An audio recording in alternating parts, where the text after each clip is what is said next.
एक कृष्णदास नाम के बहुत भक्त हुए हमारे व्रज में। एक सिद्ध श्री कृष्णदास थे, सिद्ध कृष्णदास। सिद्ध कृष्णदास बाबा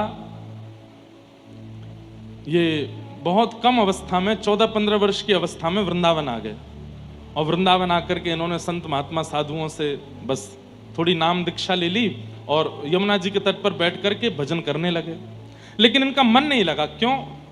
दर्शन करने की बड़ी इच्छा होती थी, और उस समय वृंदावन में गोविंद देव जी प्रकट हुए थे, पर मुगलों के आक्रमण के कारण गोविंद देव जी जयपुर चले गए थे। बहुत ध्यान से सुनना। तो श्री सिद्ध कृष्णदास बाबा 15-16 वर्ष की अवस्था में इन्होंने कहा गोविंद देव जी नहीं है यहाँ पर, मैं क्या करूं?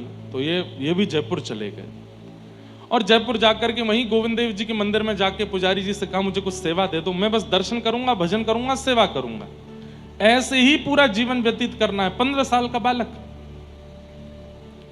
तो पुजारी जी ने इनको एक सेवा दे दी। मंदिर में ये सेवा करते, दर्शन करते, प्रसाद पाते और भजन करते, बस यही इनका काम। बहुत ध्यान से सुनिएगा बंधु। 15 वर्ष 16 वर्ष की अवस्था में गोविंद देव जी मंदिर गए, केवल प्रसाद, दर्शन और भजन यही करते, कहीं बाहर भी नहीं जाते मंदिर से। 10 वर्ष हो गए। जब इनकी अवस्था हुई 26 वर्ष की, तो 26 वर्ष की अवस्था में धीरे धीरे इनको क्रोध आने लगा, और शास्त्राज्ञा करते हैं कि क्रोध प्रकट रूप है किसका? काम का। यदि किसी व्यक्ति को भयंकर क्रोध आ रहा है तो इसका मतलब है कि उसके अंदर काम भी है। काम कई बार प्रकट नहीं होता, और हमारे भारत की तो परंपरा भी ऐसी है कि काम छुपाते हैं लोग, लेकिन काम अपना दूसरा रूप दिखा देता है। क्रोध छोटी छोटी बात पर गुस्सा आ जाता है, दांत कसकसाने लगते हैं, चिल्लाने लगते हैं, गालियां देने लगते हैं, मारपीट तक उतर आते हैं, छोटी छोटी बात पर तबाही मचा देते हैं। इसका मतलब है वो व्यक्ति के अंदर काम भी बहुत है। तो जब इनके अंदर क्रोध प्रकट होने लगा, अब मंदिर में दर्शनार्थी आते, उनसे लड़ लेते, कभी चिल्ला देते, कभी गुस्सा करते। फिर ये अपने आप सोचते मुझे इतना क्रोध क्यों आ रहा है। एक रात्रि तो ऐसा हुआ कि इनको काम का अनुभव भी हो गया। दूसरे दिन सुबह उठकर के इतनी चिंता में पड़ गए कि मैं पिछले 10 वर्ष से गोविंद देव जी की शीत प्रसादी पाता हूं, एकादशी व्रत करता हूं, केवल दर्शन करता हूं, मंदिर में सेवा करता हूं, फिर मुझ में काम और क्रोध क्यों प्रकट हो रहे हैं? बहुत ध्यान से सुनने वाली बात है। मैंने एक दिन भी किसी व्यक्ति के हाथ का कुछ नहीं पाया, बाहर कभी मैं गया नहीं, किसी को नजर उठा के देखता नहीं, गोविंद देव जी का प्रसाद पाता हूं, भजन करता हूं, दर्शन करता हूं, फिर मुझ में काम क्यों आ रहा है, क्रोध क्यों आ रहा है? तब इन्होंने कई महापुरुषों से पूछा, लेकिन कोई भी उत्तर नहीं दे पाया।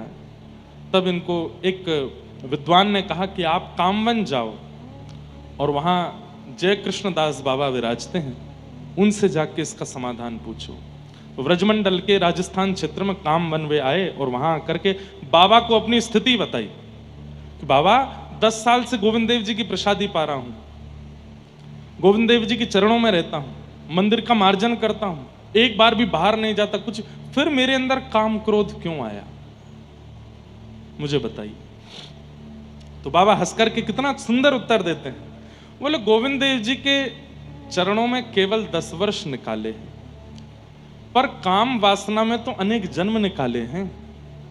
इससे पूर्व जन्म में तुम क्या थे तुम्हें नहीं पता, लेकिन जो भी थे उसमें काम वासना होती ही है। आहार निद्रा भय मैथुनम च, ये आहार भोजन, निद्रा नींद, भय डर, और मैथुन यानी कि वही सब विषय भोग, ये सबके जीवन में होता है। चाहे वो चींटी हो, चाहे वो पक्षी हो, चाहे वो जानवर हो, चाहे वो मछली हो, चाहे वो 84 लाख योनियों की सब योनियों में, वही सब 4 चीज मानवों में भी हैं। लेकिन मानवों में एक चीज एक्स्ट्रा है जो उनके पास नहीं है। क्या? भगवत भजन करने की सामर्थ्य, भगवत प्राप्त करने की सामर्थ्य। आहार हम भी पाते हैं, वे भी पाते हैं, निद्रा हमें भी आती है, उनको भी आती है, भय हमको भी लगता है, उनको भी लगता है, परिवार का वर्धन हम भी करते हैं, वो भी करते हैं, लेकिन वो भगवत प्राप्ति नहीं कर सकते, हम कर सकते हैं। केवल एक चीज हमको जानवरों से अलग बनाती है, क्या? कि हम सत्संग कर सकते हैं।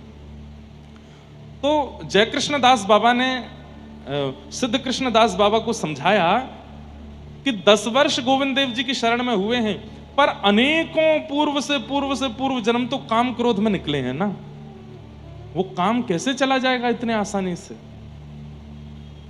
तब उदाहरण के रूप में उन्होंने एक बात कही कि कोई हरे भरे वृक्ष के पेड़ को काट करके और उसको पानी में डाल दिया जाए और फिर उसके बाद चूल्हे में लगा दिया जाए, आग लगेगी?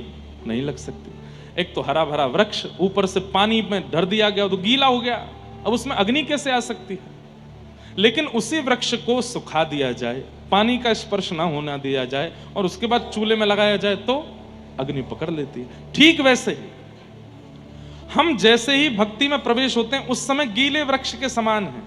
कितनी भी भक्ति की लौ जलाई जाए, जलने वाले नहीं है हम। तब क्या किया जाए? बोले एकादशी व्रत निष्ठा से करते हुए खूब सत्संग करो, खूब कथाएं सुनो। कथाएं सुन करके गिरिराज जी की परिक्रमा, वृंदावन की परिक्रमा, तीर्थ यात्राएं, ऐसे करते करते अपने उस आत्मा को सुखाओ। उसके अंदर जितने भी वो तरल पदार्थ हैं उनको सुखाइए। सत्संग करते करते करते करते एक दिन आएगा वो सूख जाएगा और उसके बाद भक्ति की लौ जब लगाई जाएगी तो वो प्रज्वलित हो जाएगा। तो बाबा गोविंद देव जी के चरणों में तुम चले तो गए, पर अभी तुमने अंतस्थ की वासनाओं को सुखाया नहीं है। बोले कैसे सुखाऊं? बोले खूब सत्संग करो, खूब कथाएं सुना करो, महापुरुषों की वाणी सुना करो, और केवल सुनना नहीं, सुनते ही पालन किया करो। हाँ, सत्संग करके तन को सुखाओ।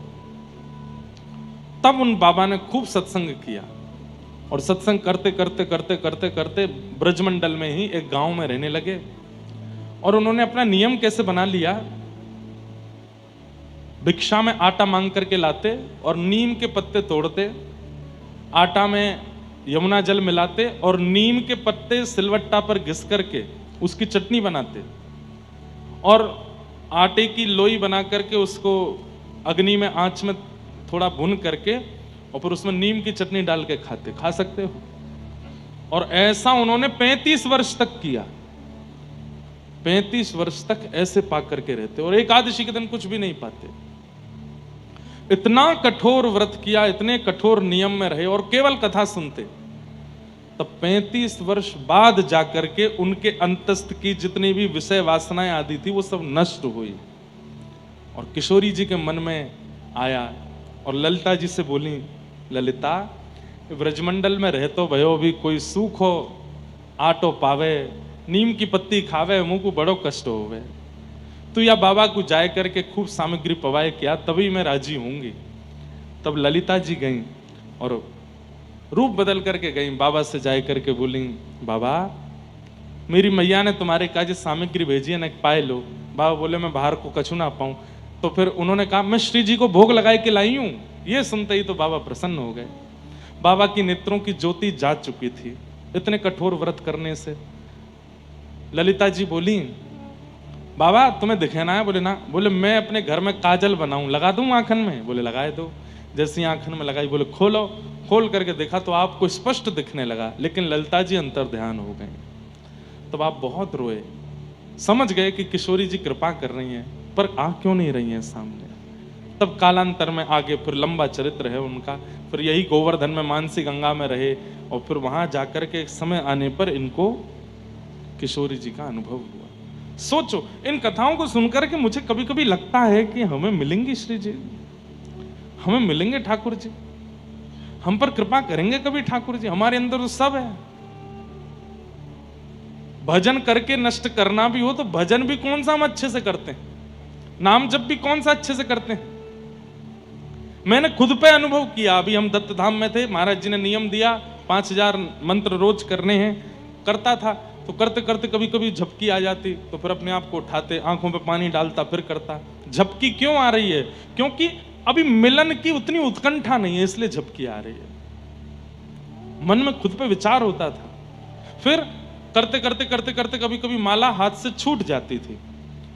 तो नियम तो ऐसा है कि हाथ से माला छूट जाए तो फिर दोबारा से शुरू करो, पर हम इतने चतुर, मैं अपनी ही बात बता रहा हूं, किसी और की नहीं।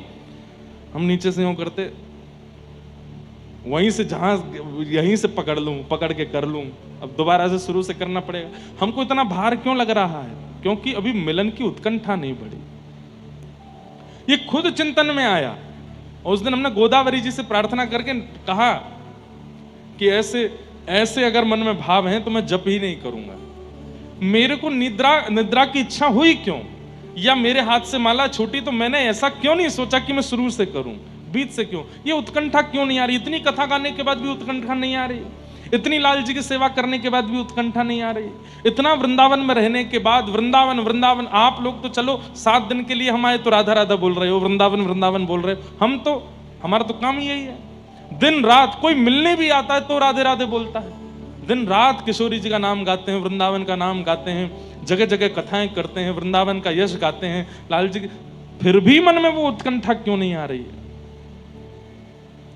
तब ये चरित्र पढ़ा और उस चरित्र से लगा कि अभी तो बहुत सुखाना है, अंदर वो तरल पदार्थ है जो अग्नि को पकड़ नहीं पा रहा है भक्ति की, और वो तरल पदार्थ कैसे जाएगा, खूब सत्संग करके जाएगा। और सत्संग करने का मतलब बैठ के सुनना नहीं, सुनते ही पालन करना। तो हमने नियम क्या बनाया, अभी गृहस्थाश्रम में है, परिवार में है, इतने ज्यादा नियम तो नहीं ले सकते, पर जो भी कथा भक्तमाल जी की, भागवत जी की, मानस जी की पढ़ते हैं, उसमें से जो पालन हो सकती है उसी समय पालन होनी चाहिए, उसी समय लगनी चाहिए, उसी समय से करनी है। धीरे धीरे धीरे धीरे कई अवगुण थे, सबको धीरे धीरे छोड़ते जा रहे हैं, सब धीरे धीरे शांत करते जा रहे हैं। अब बताने वाली बात नहीं, हमारे दत्त धाम वाले महाराज जी ने इतना बड़ा फोन गिफ्ट किया हमको, कीपैड वाला इतना बड़ा है वो। हमने निर्णय कर लिया है कि कुछ दिन बाद हम एंड्रॉयड फोन ही बंद कर देंगे, वही चलाएंगे कीपैड वाला। इतना बढ़िया प्यारा सा फोन है, छोटा सा, उसमें फेसबुक वगैरह कुछ नहीं चलता। लेकिन धीरे धीरे करो, पर करो जरूर। हम धीरे धीरे कर रहे हैं क्या, विषयों की तरफ भाग रहे हैं। धीरे धीरे उनसे बच के आगे निकलो। गृहस्थ आश्रम में भी हैं तो गृहस्थ आश्रम का निर्वहन भी इस भाव से करो कि यह वंश भी आगे बढ़े तो भगवत भक्तों से ही बढ़े। हमारे घर में धन कमाने वाला या ऐश्वर्य कमाने वाला बालक हो, हे श्री जी आपकी कृपा से, लेकिन उससे भी ज्यादा आपके नाम को कमाने वाला, आपके यश को कमाने वाला बालक हो, ऐसी भावना। तो थोड़ा थोड़ा सुखाई अंदर से, ये अभी गीला है मन, इसलिए भक्ति की लौ इतनी जलाई जाती फिर भी नहीं जलता। ये प्रज्वलित हुई मीराबाई, आज तक प्रज्वलित हैं। प्रज्वलित हुए श्री सूरदास, आज तक प्रज्वलित हैं। प्रज्वलित हुए जना भाई तुकाराम नामदेव, आज तक प्रज्वलित हैं। हम हो ही नहीं पा रहे हैं, क्यों? सत्संग नहीं है जीवन। वो सत्संग है भी, कथा सुनते भी हैं। आज पूज्य प्रेमानंद जी महाराज को कितने लोग सुनते हैं, हजारों लोग सुनते हैं, पर उनकी सब सुनते हैं पर मानता कोई नहीं है। करते वही हैं जो मन चाहता है, करते वही हैं जो बुद्धि चाहती है। मतलब क्या है, हम लोगों की स्थिति ऐसी होगी, कैप्चर तो कर रहे हैं पर लागू नहीं कर रहे हैं, लागू नहीं कर रहे हैं। और ऐसे लोगों को आपने देखा है जो इकट्ठा करते जाते हैं, बस इकट्ठा ही करते जाते हैं, लगाते कहीं नहीं है। ऐसे लोगों को ही लोभी कहा जाता है, जो इकट्ठा तो बहुत करते हैं पर उसका प्रयोग नहीं करते, उसको लगाते नहीं है। जैसे छोटे बच्चों में, हम लोग भी जब छोटे थे, पेन इकट्ठे करने की, ये भी पेन हमारे पास, ये वाला पेन भी हमारे पास, मीटर वाला पेन आता था, उसमें मीटर चलता था, वो भी मीटर वाला पेन तो आया पर 10 से ऊपर उसके कभी मीटर गया ही नहीं, लिखते ही नहीं थे। तो संग्रह करने की स्थिति तो हमारी बन गई है, पर प्रयोग करने की स्थिति हमारी नहीं बन पा रही, इसलिए भगवत दर्शन हो नहीं पा रहा है।